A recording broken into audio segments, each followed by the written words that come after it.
Dicen por ahí que genio y figura hasta la sepultura. Una persona que conserva los rasgos esenciales de su personalidad podrá hacer muchos cambios, pero en esencia es la misma. Incluso aquel que se ha convertido a Jesucristo, que ha nacido de nuevo a la vida del Espíritu, aún conserva ciertos rasgos de lo que ha sido siempre, pues el Señor no suprime nuestra personalidad, como fue el caso de San Mateo, el apóstol y evangelista que la Iglesia recuerda hoy. Aquel que estaba sentado en el banquito de recaudador de impuestos y la cautivante llamada de Jesús le hizo dejar todo el dinero que estaba contando, le hizo dejar una vida cómoda, realizada, segura, para ir en pos del tesoro que Jesús le ofrecía. Y hoy que lo recordamos, podemos ver ciertas características en su evangelio que nos hacen ver que Mateo nunca perdió su mentalidad de contador, que se ve bien reflejada en su evangelio. Por ejemplo, a todo contador le gustan los números, y se ve que a San Mateo le encanta jugar con el simbolismo de los números. Por ejemplo, el número 7, su evangelio está dividido en 7 partes, dice que hay que perdonar 70 veces 7, multiplica 7 panes, expulsa 7 demonios, pone un ejemplo de una mujer que se casó con 7 hombres. El 7 aparece constantes veces, como otros números, que usa los contrastes, como contrastar los 10,000 talentos con los 100 denarios, los 6 obras de misericordia de las ovejas y de las cabras, las 5 vírgenes prudentes y las 5 vírgenes necias, 12 apóstoles, como son 12 las tribus de Israel.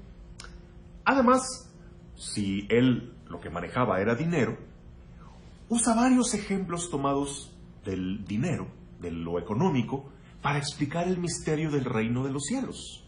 Por ejemplo, aquella parábola de los obreros de la viña, que le paga un denario tanto a los que se echaron toda la jornada como a los que llegaron al último. La parábola de los talentos. También la parábola del tesoro, donde va y vende todo por conseguir ese tesoro. De igual modo la parábola de la perla. Constantemente hará referencias al dinero y, claro, en Mateo encontramos ese pasaje en el que Jesús manda a Simón Pedro a sacar un pez para sacarle de adentro una moneda y pagar los impuestos, porque le interesa que todos, sin excepción, hasta Pedro y Jesús, paguen sus impuestos. ¿Qué es lo que debe primero hacer un contador antes de ponerse a contar? Pues separar por denominaciones. Separa las de a pesos, separa las de a 10 pesos, separa los de a 20, para luego contar. Así se nota que le hizo Mateo. Él se dio a la tarea de recopilar todo lo que se sabía, lo que se recordaba sobre Jesús, sus milagros, sus hechos, sus dichos, sus parábolas. Ok, una vez teniéndolo todo, se puso a separar, a agrupar. En Mateo tenemos 5 discursos donde se dio él a la tarea de agrupar esto aquí, esto acá, esto acá. Si se trata de profundizar la nueva ley que nos trae Jesús, ok, en el discurso evangélico, en el Sermón de la Montaña.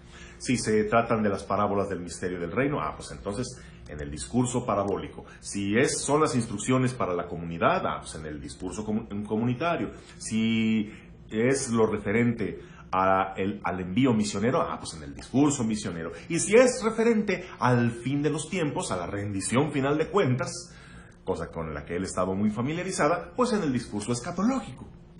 El Evangelio de Mateo es el más esquemático, el más ordenado. Por algo fue el preferido de la Iglesia por tanto tiempo, porque era de más fácil consulta, era el que más fácilmente podían llevarse los misioneros, porque tenía orden, tenía hilación. Así, cuentas claras, amistades largas. Y por eso ha habido tanta preferencia por el Evangelio de San Mateo. Un contador distingue entre personas físicas y personas morales. Las personas físicas son aquellas personas individuales con nombre que pueden pagar impuestos. Las personas morales son las empresas, las agrupaciones. Bueno, Mateo sí habla de que cuando hagamos nuestra declaración final, sí, como personas físicas nos presentaremos a dar cuenta de nuestras propias obras. Pero Mateo le da mucha importancia a la persona moral, en este caso a la iglesia, a la cual hay que pertenecer para ser salvados, en la cual Cristo se hace presente, de modo que donde dos o más estén reunidos, ahí estoy yo en medio de ellos. Y al igual que Hacienda sobre todos sus deudores, Jesús termina este evangelio diciendo: yo estaré con ustedes todos los días hasta el fin del mundo. A todo contador le interesa, es muy importante, que cuadren las cuentas, que papelito en mano demuestres de dónde provienen esos ingresos y en qué te gastaste ese dinero. Pues esto se nota mucho en el Evangelio de Mateo, porque papelito en mano, es decir, con cita bíblica en mano, con referencia al Antiguo Testamento, demuestra que Jesús es el Mesías esperado. En el Evangelio de Mateo tenemos no menos de 40 referencias al Antiguo Testamento, porque le interesa demostrar a sus hermanos judíos convertidos que las profecías, las esperanzas del pueblo de Israel se realizan en Jesús. Por poner algunos ejemplos, Mateo comprueba que Jesús es descendiente del rey David, de donde se esperaba que viniera el Mesías. Al igual que el rey David, nació en Belén. Además, estaba profetizado que Jesús nacería de una virgen.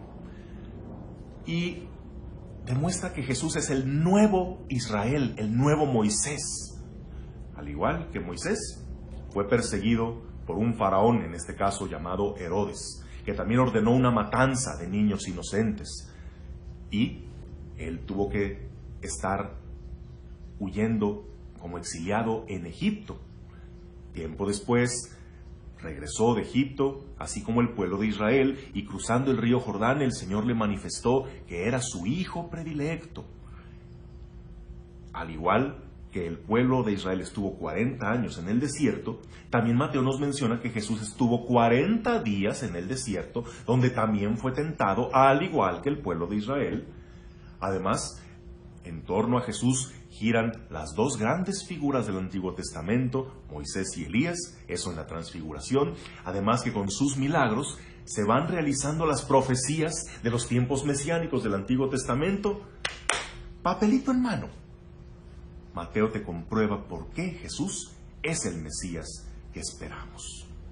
Bueno, vemos aquí la mano de un contador, pero no alguien cuadrado, sino alguien que ha sido tocado por la misericordia de Dios, de modo que consigna esas bellas palabras con las que Jesús defendió estar con gente como él.